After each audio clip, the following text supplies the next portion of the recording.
Mambo vipi, wajionaje hali? Naitwa Mwalimu Victor Ramadhani Kalinga. Karibu sana kwenye darasa la namna ya kufanya graphic designing kwa kutumia simu.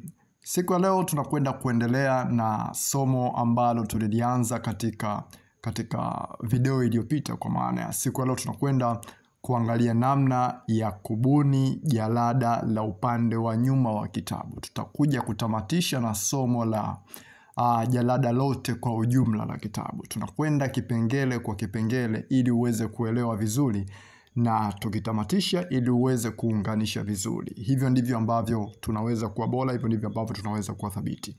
Moja kwa moja tuende kwenye app yetu, tuifungue kwa ajili ya kazi yetu ya siku ya leo. App yetu imekuja kama hivyo, lakini kwa kuwa tunakwenda kubuni jalada la nyuma la kitabu, na katika somo lililopita tumebuni jalada la mbele, na maana tunalihitaji jalada la mbele ili tuweze kubuni jalada la nyuma. Sasa tunalihitaji vipi? Nitaomba moja kwa moja uende kwenye my project. Kwa hicho kipengele cha kwanza hapo chini utagusa my project. Baada ya kugusa my project utakwenda kwenye kazi yako ya jana. Sasa kama huwa hausevu kazi, tambua kwamba kuna mazingira mabaya unakuwa unajitengenezea. Sasa ni namna gani unapaswa kuwa unasevu kazi? Ukimaliza kazi yako yote, usiache tu baada ya kuisevu unaiacha hapo. Ni rahisi kazi yako kupotea. Unakuja hapa, unaisevu kazi yako, unaandika labda kazi ni safari ya mapenzi. Mimi niliandika SM kwa ufupi, ina maana mimi nikirejea ninaelewa. Kwa hiyo uwe na mazoea ya kusevu kazi, kwa maana ukianza kuja kufanya kazi za watu, ina maana kuna mteja atafanya kazi leo, atakuja atarudi kesho. Ina maana utapaswa au utalazimika kuanza upya, ili hali kuna kazi ulishamfanyia ambayo ulipaswa tu kuialili kwa kubadilisha vitu vichache ili uweze kumfanyia kazi mpya. Sasa katika kazi yetu hii ambayo tumeifanya siku ya jana, kuna vitu vichache nitavibadili ili niweze kuifanya kuwa jalada la upande wa nyuma. Kwanza kabisa nitaondosha, na si kuondosha kwa 100%, nitaifanya hii neno safari ya mapenzi kuwa dogo na kuliweka hapo juu.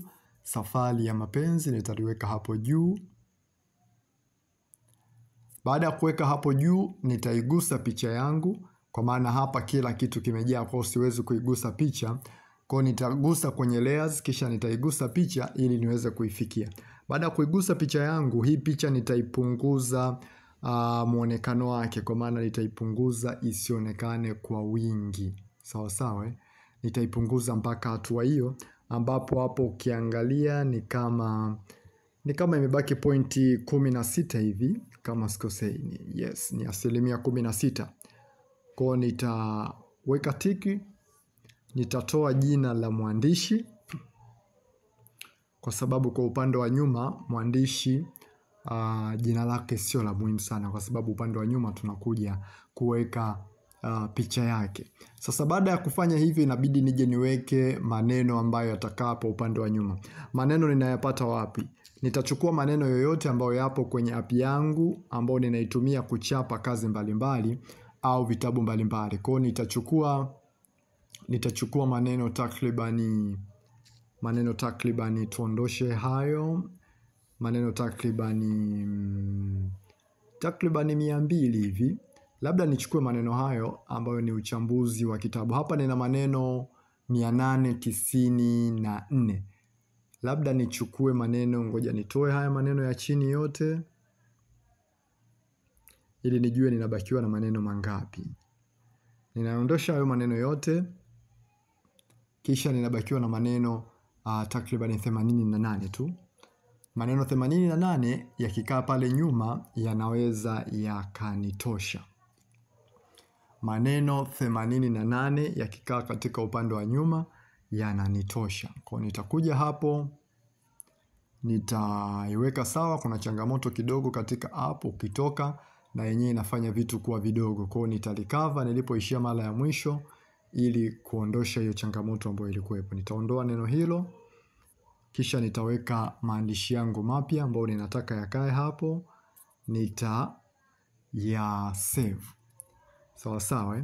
Baada ya kuyasave maandishi yangu kama hivyo, ni maandishi 88 tu. Kwa kuyaweka hapo yanatosha vizuri kabisa. Ili sasa mwandiko uweze kujaa kote, mimi ninapenda kutumia justify. Hiyo justification, kwa maana ukijustify kuna namna mwandiko unakuwa umekaa katikati kama hivyo. Sawa sawa.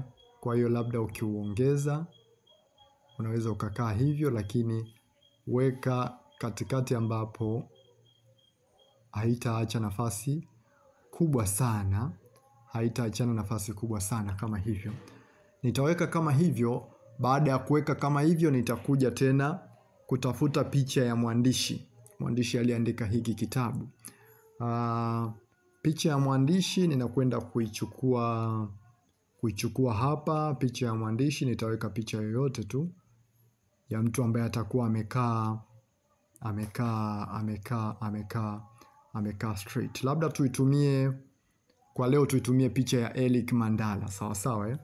Eric Mandala, lakini si rasmi sana kwa sababu hatuwezi kutumia muda mwingi kuitafuta picha ambayo ipo perfect. Lakini Eric Mandala ni kama amekaa hivyo. Amekaa sawa sawa na anastahili kukaa pale. Kwa tunaiweka hivyo kama passport size, kisha tunakuja tunaifanya kwa udogo. Picha ya Eric Mandala. Picha inaweza ikakaa hapa ama unaweza ukaiweka huku upande wa chini. Sasa mimi leo ninachagua ikae upande wa chini. Sawa sawa.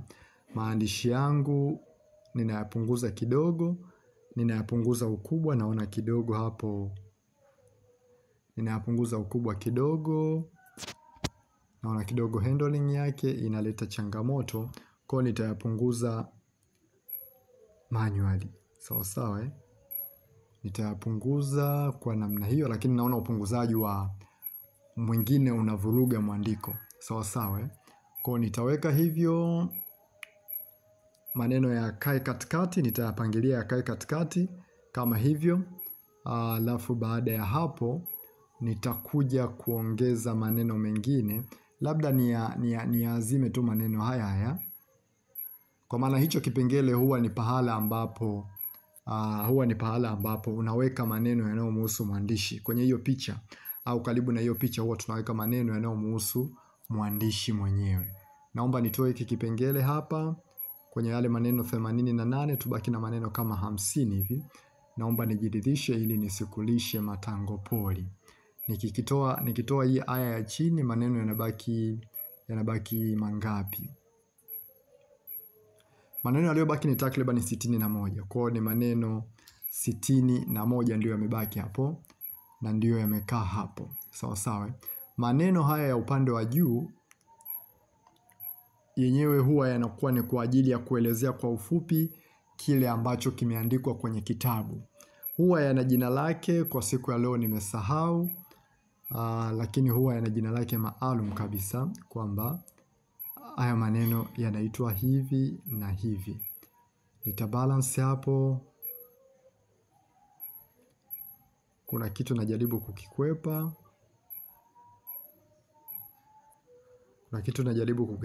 Nione kama nikiweka hivyo itakaa sawa. Yes, nimeweka hivyo, naona imekaa sawa, au imekaa vile ambavyo nilihitaji iwe.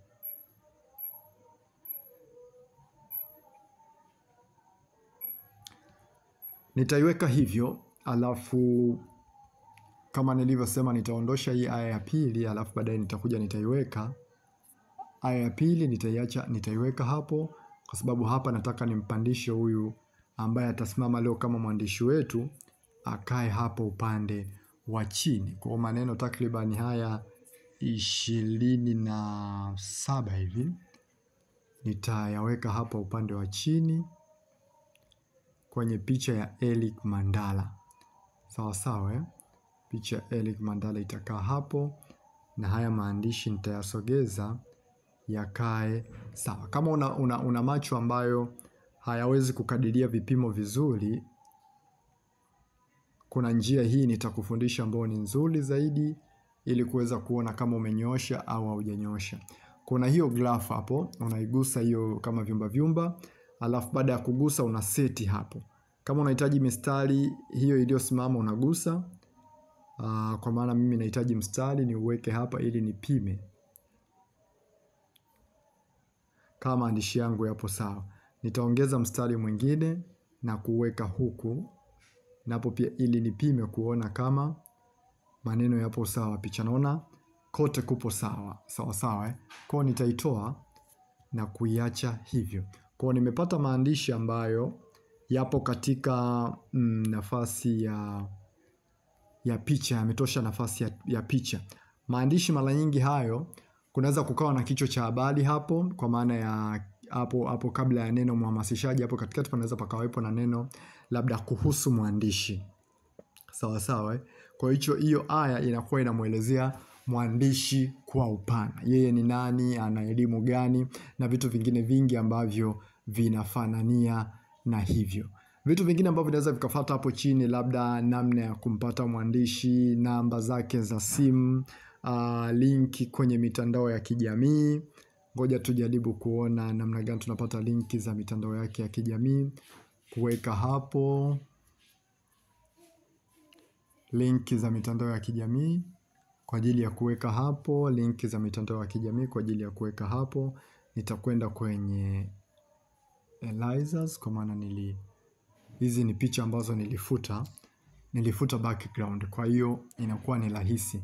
Kwa nitachukua hizo icon za mitandao ya kijamii na kuzitumia icon za mitandao ya kijamii kwa maana ya kuweka hapo. Mara nyingi ninapenda kutumia rangi ambayo inaendana na cover ili kusiwe kuna nembo yoyote ambayo haionekani. Kwa nitaweka hivyo, nitasogeza mpaka hapo. Halafu nitaandika labda ni Jonas. Naomba ni copy tu mwandiko huu, halafu ni Halili. Nitaandika Jonas Elia Kibela. Hilo ni jina ambalo tunaweza tukaashumu kwamba huyu mwandishi ndio analitumia kwenye mitandao yote ya kijamii. Sawa. Hapo pia tunaweza tukaweka ISBN. Kwa maana kabla ya hiyo tunaweza tukaweka ISBN ya mwandishi. Sawa. Au tunaweza tukaweka ISBN ya mwandishi. Tupunguze ukubwa wa haya maandishi, alafu tutafute ISBN ya mwandishi ili tuweze kuiweka hapo, ili tuweze kupata maono sahihi ya kile ambacho tunakitaka. Maono sahihi ya kile ambacho tunakitaka. Sawa. Tumeweka hapo Jonas Elia Kibela, kwa maana anapatikana kwenye mitandao yote ya kijamii kwa jina hilo. Sasa hapa nitaomba niwashe data yangu ili niweze kupata mfano wa ISBN. Sawa. Nitawasha data yangu kisha nitaingia mtandaoni kutafuta ISBN ili tuweze kuibandika hapo. ISBN tunaipata wapi? ISBN ni ile namba ambayo inakuwa inathibitisha kwamba kitabu kinatambuliwa na mamlaka husika zinazohusiana na uandishi wa vitabu, au tunaweza tukasema serikali, iwe kitaifa au kimataifa. Kwa hiyo ISBN ipo kwa ajili ya kukitambua kitabu kwamba kinastahili kusomwa na watu. Kwa hiyo hapo nita search ISBN kisha nitakuja kuitumia. Nitagusa pahala popote pale kisha nita edit. Kumradhi kwa simu kuwa nzito.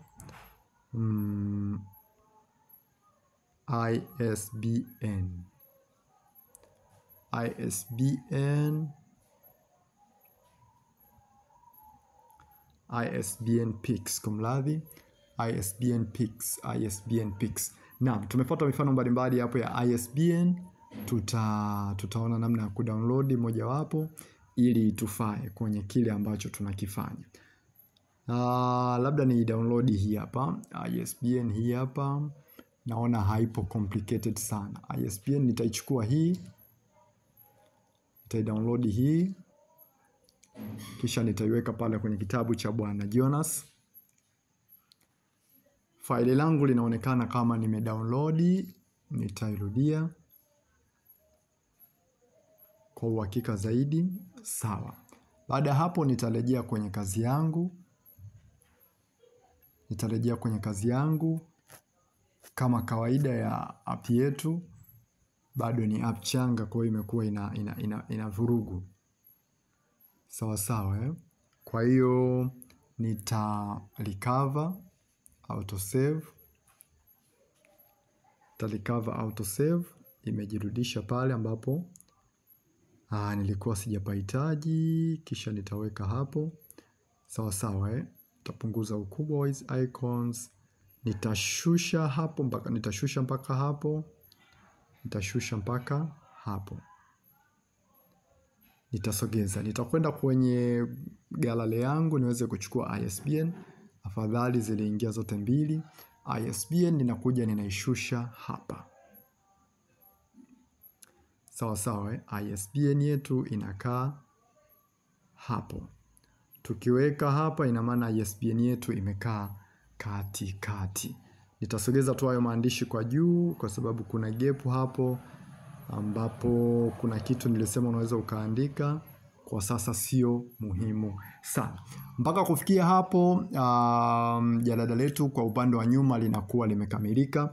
Kwa hiyo nitasave. Vipo vitu vingine huwa vinakuwepo katika jalada la nyuma, lakini sisi jalada letu linakuwa halina vitu vingi. Kuna ISBN, kuna majina ya mwandishi katika mtandao na vitu vingine ambavyo vinafanania na hivyo ambavyo. Kwa hiyo mwingine unaweza kukuta labda kitabu kimefadhiliwa na shirika fulani, kwa hiyo hapo chini ndipo ambapo utapatumia kuweka logo. Sawa sawa. Ndipo ambapo utatumia kuweka vitu mbalimbali. Hiyo itategemeana pia na kile ambacho utakiomba mwandishi. Sawa sawa. Tutaweka ultra dimension, alafu tutasave kazi yetu. Sawa sawa. Tutaisave kazi yetu. Yes.